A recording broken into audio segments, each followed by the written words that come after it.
What about the risk side of things? Because that's that's a hard thing for a lot of people because so fear ramps up. So our perception of risk many times when fear gets introduced is different than when fear is not there, right? But if we separate everything, the risks are kind of the same in the sense that like you are a body, a human body, and you're moving down the hill at X speed and there's trees all around you or something, right? A big boulder. So like the risk is kind of there, yet it's perceived so differently on all of our ends.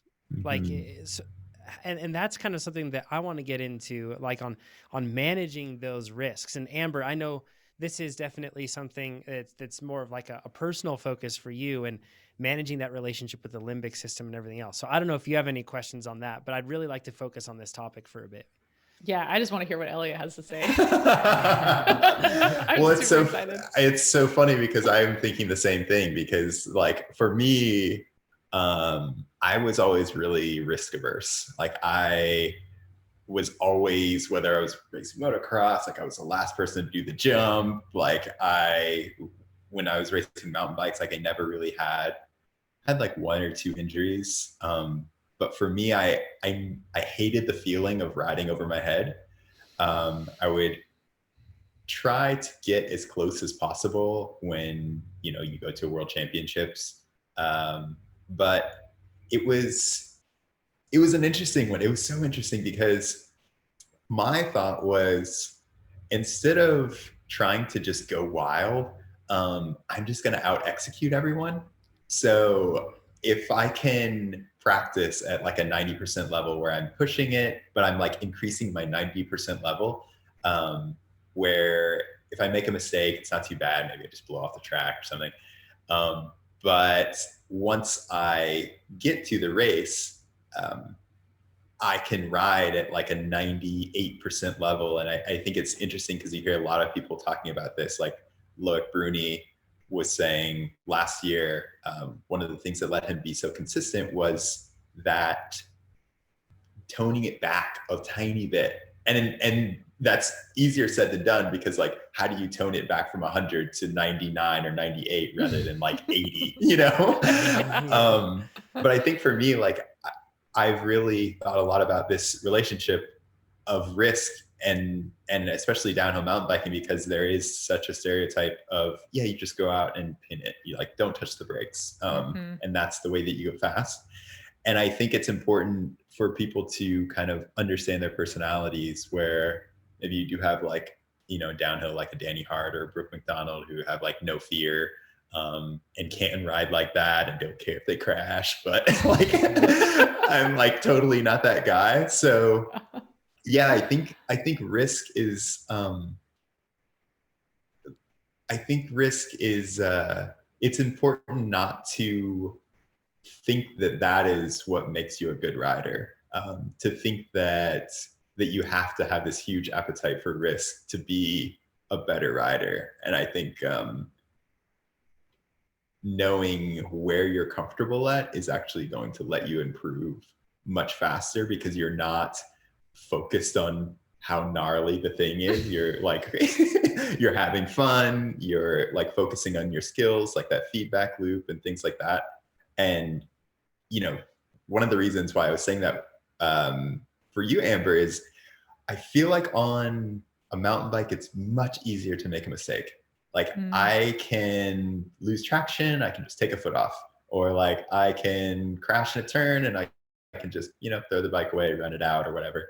But there's like not that much room for error on a road bike. And like I've never crashed on my road bike. Like there's no way that I ever want to crash. And so I wonder how you guys do that. Like, how do you even begin to get close to the edge? Because it's, to me, like so much scarier getting close to the edge on a road bike. Oh man. Well, let me first just say everything that you just said was so validating for me personally. Because I feel the same way. And I do think that a lot of, especially what a lot of, the Instagram content, shall we say, is very like, send it. And it's all this radical stuff. And it's amazing what people can do. Don't get me wrong. I find it super inspiring. But I also think that the piece that's missing from those videos is all of the preparation and practice that goes into being able to do something like that. And especially in a culture where we have people talking all the time about hacking this and hacking that, it's like, right. you don't want to hack your way to like some gnarly descent, man. Like that's just Totally not a good idea. And my approach to this, so to your point, road biking is, yeah, you hit the deck on a road bike, like dirt don't hurt, but asphalt's a different story. Yeah. It's a knife's edge, and on the other side of that knife's edge, it's pure consequence. Yeah, It's totally. Yes. Totally. So that's the thing. Like you can't cross the line and just casually. Like it doesn't happen that way. Yeah, like, yeah. Day's over. I will say there is some buffer, and the buffer is being able to save it. And I will say, like, over the years, I learned how to save it better. You know, I got better and better at saving it. And I also got better and better at falling. Like there's some skill to falling, you know, Huge, like not spreading yourself out and trying to catch yourself, you know, with arms extended, you know, like it's the drop and roll.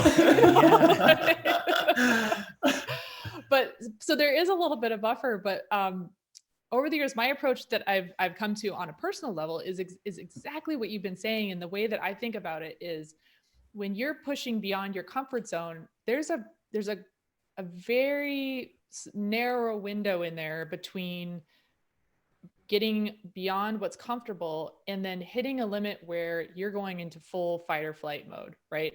And so the point at which you're actually terrified is a point at which you can no longer learn anything because you're in full survival mode. And our bodies are just, you know, when you go into survival mode, it's like, it's either or, it's binary. Like you're not just, you can't really step back from that and absorb and think about and be aware of what you're doing because your body's like, we're about to die. Yeah. So finding that window where, okay, maybe you're outside of your comfort zone. So you're learning and you're growing, but you're not so far out of your comfort zone that you're out of control and your body is just freaking out. And I really believe in that because if you feel in control, then you're going to build confidence and you're going to be able to learn and absorb and be aware of what you're doing, which will allow you, like you said, like if you're just really good at that 90% and executing on that over and over, what constitutes your 90% is going to continue to grow, right? Like your comfort zone will get bigger. What was the edge of your comfort zone 6 months ago will be way beyond it, you know, 6 months from now. But being patient with that and not feeling like you have to just smash this hill and go out of your comfort zone and feel completely out of control to progress, you know, being patient with yourself. I mean, it's amazing what you can do. Yeah.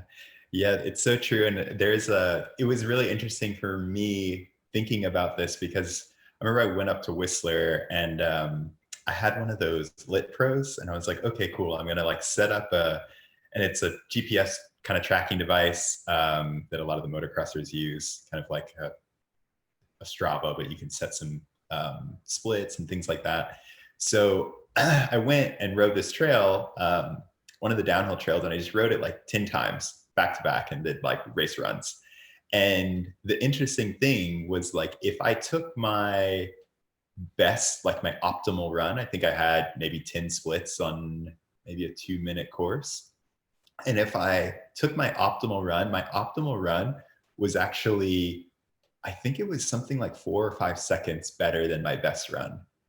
And so when you think about that, it's like, okay, if I were to get, you know, my best, you know, at the time I was probably like around usually 3, maybe 4 seconds off the podium. And it's like, if I could just actually do my optimal run, then I would be on the podium. So it's actually not that I need to get faster. It's like, I actually just need to be able to execute at my highest level every single time.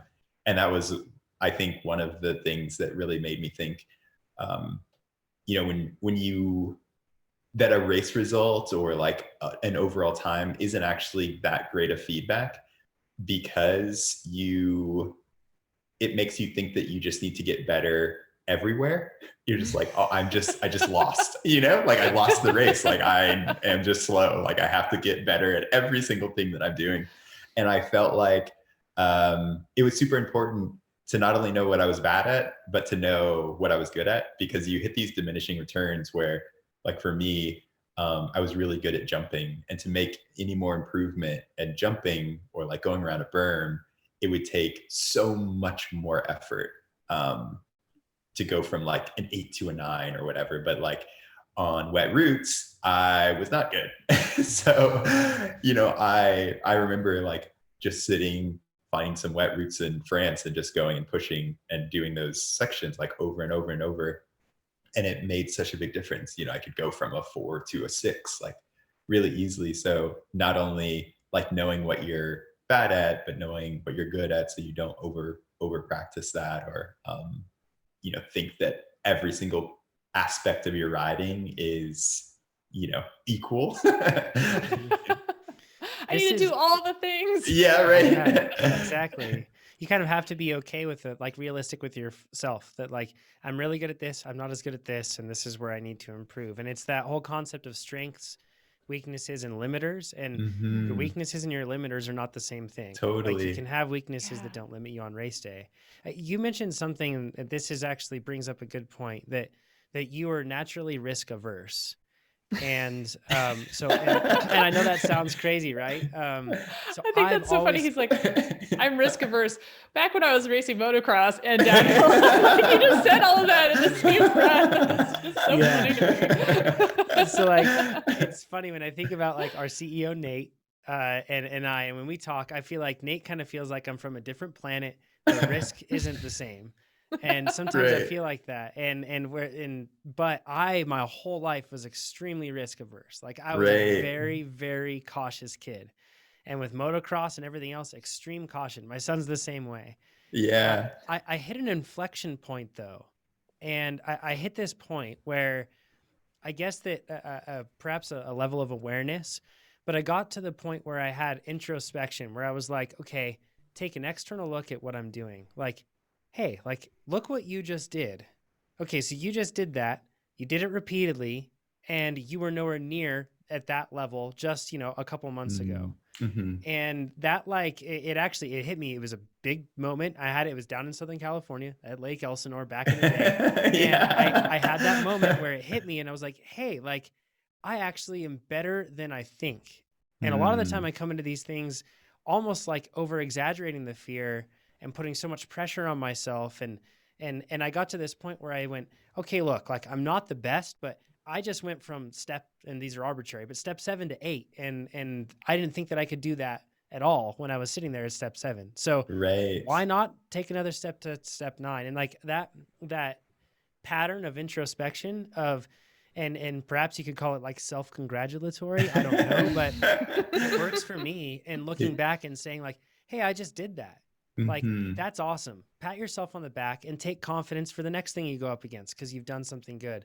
So that was really helpful for me. But I don't know if your experience is any different, Eliot, where you felt like if you had those kind of level up moments or how you managed that. Yeah, that is such an interesting thing to think about. Kind of like, how do you build confidence? Because you could, right? Like if we're talking about like riding to our maximum potential, you have to have confidence to even reach there. Like sometimes you think you're at 100%, but you're only at 95 because you don't have the confidence to get any higher than that. And I feel like that is a lot of, that really resonates with me as well, because I think it is important to, especially if you're riding every day and really trying to make progress, you're too close to it to really understand you're making progress, like, you know, in really small increments on a daily basis. And yeah, really taking those moments to say, hey, where was I like a month ago or 2 months ago? Especially if you go to a trail, if you haven't been to a trail or done, like, I feel like for me, the easiest thing for that was like road bike climbs, where like I wouldn't have done them for a long time, and then I would go and just be like, man, I just like smashed that thing, and I was like under heart rate or whatever, and I was like, hey, like okay, feeling pretty fit today. But I do think it's really important to figure out like what is it that gives you confidence. For me, like it was never a race result. It was always how good was my process, how well did I train, did I practice, did I prepare, did I stretch, all of these things. Where if I looked at that, I could say like, man, I did everything I could do, everything I wanted to do.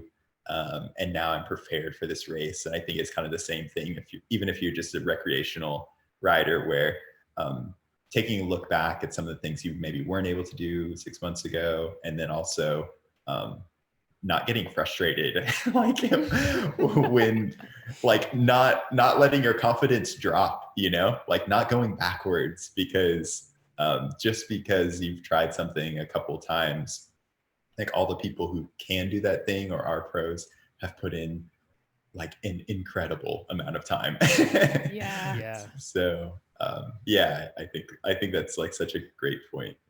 The point you made on confidence is really interesting to me because in terms of how I build confidence for me personally, the way I do that is by finding hard commitments for myself that are still achievable and then following through on those commitments. And if I do that, then I get more confident in myself. It's like that simple, right? Yeah. And that's kind of the thing about with bike riding, and in particular, like, when we talk about structured training, everything else, every workout's a commitment, every interval's a commitment, and they're all challenging. And so when you get that one done, then you can have confidence going into the next thing. And I feel like that pattern definitely applies to even the high fear environment that we have, and perhaps in particularly applies to that with descending and technical skill on mountain bikes.